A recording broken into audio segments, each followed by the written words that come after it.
Di bawah jembatan Kuranji itu mayat Afif itu terlentang, teman-teman, dengan posisi seperti ini. Keluarga diminta kemudian menandatangani surat tidak menuntut apa-apa.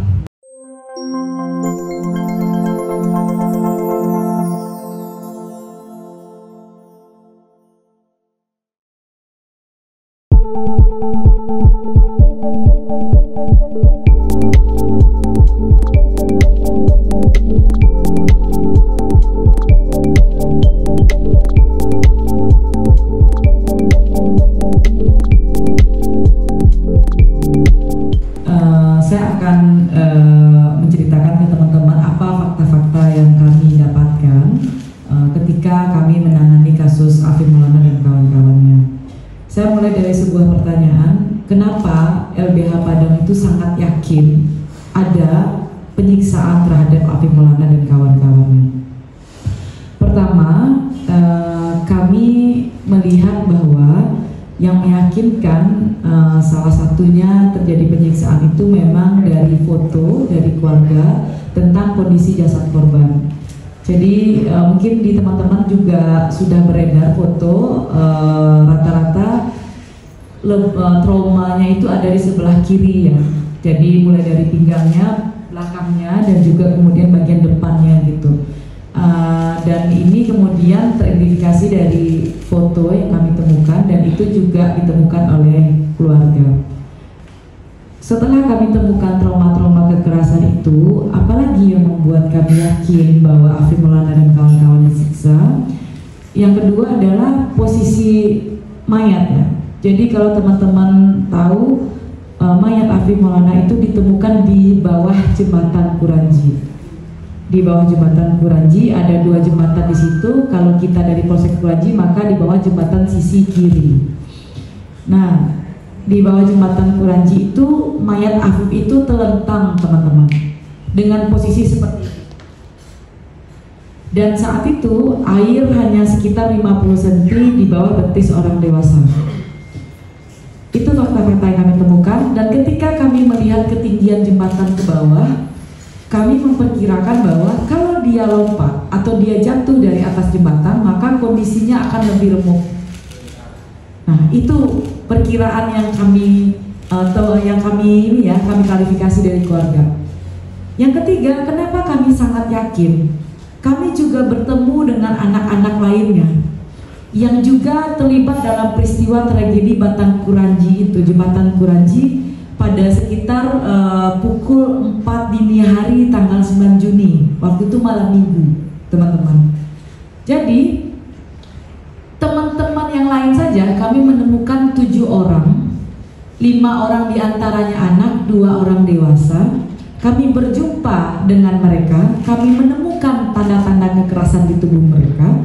Ada yang bekas kemudian sulut rokok, ada yang kemudian bekas dilecut dengan rotan begitu, dan ada bekas tendangan begitu. Dan kami mengidentifikasi semua cerita mereka tentang apa yang mereka alami dalam tragedi jembatan Kuranji. Sudah 3 alasan yang saya kemukakan, saya lahir ke alasan keempat, kenapa LBH Padang sangat yakin ada dugaan penyiksaan itu. Yang berikutnya adalah dari pengalaman kami menangani kasus-kasus penyiksaan, ada berbagai metode yang kemudian dilakukan terus-menerus oleh kepolisian dalam mengeliminir ya fakta-fakta soal penyiksaan. Apa yang kami temukan dari cerita keluarga sejak awal, ketika keluarga datang ke Polsek Kuranji ingin melihat mayat Afif Maulana, keluarga diminta kemudian menandatangani surat tidak menuntut apa-apa. Itu sudah menjadi modus. Lalu kemudian keluarga diminta mengatakan bahwa anaknya ini adalah pelaku tawuran, ini meninggal karena tawuran begitu. Langsung di framing. Jangan diangkat ini karena ini aib. Jadi selalu ada pembicaraan itu di awal sejak di Polsek Kuranji ketika akan bertemu mayat Afif.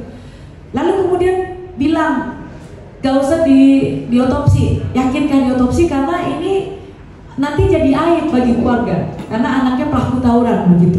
Jadi dia halang-halangi. Yang berikutnya ketika sepakat otopsi, ketika keluarga dikatakan bahwa otopsinya di Bayangkara saja, rumah sakit polisi ya, jangan ke M Jamil karena di M Jamil berbayar. Kalau di Bayangkara gratis. Akhirnya keluarga tetap pilih di Bayangkara. Awalnya keluarga ingin di M Jamil. Ketika otopsi, keluarga dihalangi untuk menghadiri proses otopsi. Padahal di awal perjanjiannya keluarga bisa hadir di samping dokter yang melakukan otopsi itu. Setelah selesai otopsi, keluarga dilarang untuk memandikan dan mengafani jenazah. Jadi dimintalah pihak rumah sakit yang harus memandikan dan harus mengafani. Jadi cuma ditinggalkan wajahnya, silahkan lihat wajahnya saja begitu. Keluarga juga diwanti-wanti untuk tidak memfoto kondisi tubuh korban dengan alasan nanti akan menjadi aib. Serangkaian kejanggalan inilah dari 4 tadi tahapan yang saya katakan itu yang membuat kami sangat yakin dan percaya bahwa Afif Maulana itu tidak melompat, tidak terpeleset dari jembatan, dia disiksa dan mayatnya diturunkan di bawah jembatan. Kami memperkirakan bukan hanya 1 orang ya, tetapi setidaknya ada 2 atau lebih dari 1 orang yang melakukan itu terhadap jasad Afif Maulana. Dan ini selalu diyakini oleh keluarga. Dan apa yang membuat kami semakin yakin ada sesuatu yang salah? Ketika seminggu yang lalu, bukan minggu kemarin, seminggu yang lalu Kapolda Sumbar langsung melakukan konvers. Kasus ini dilaporkan ke Polresta Padang, bukan ke Polda Sumbar. Yang dilaporkan itu adalah Dit Samapta Polda Sumbar.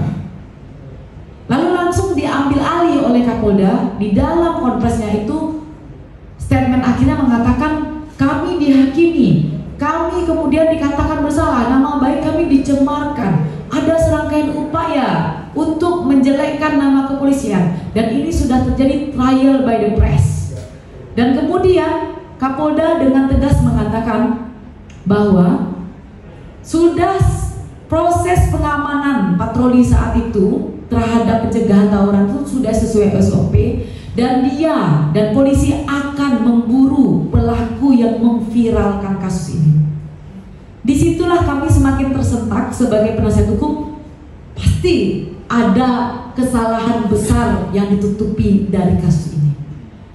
Dan kemudian memang kami melakukan serangkaian upaya, dan saat ini kemudian juga keluarga dan kami sangat yakin Afif Maulana disiksa, dan perlahan-lahan kami akan bersama teman-teman akan membongkar apa yang terjadi dan memberikan keadilan yang sesungguhnya untuk Afif Maulana dan kawan-kawannya. Saat ini juga LBH Padang sudah melaporkan dugaan penyiksaan anak lainnya ke Propam Polda Sumbar.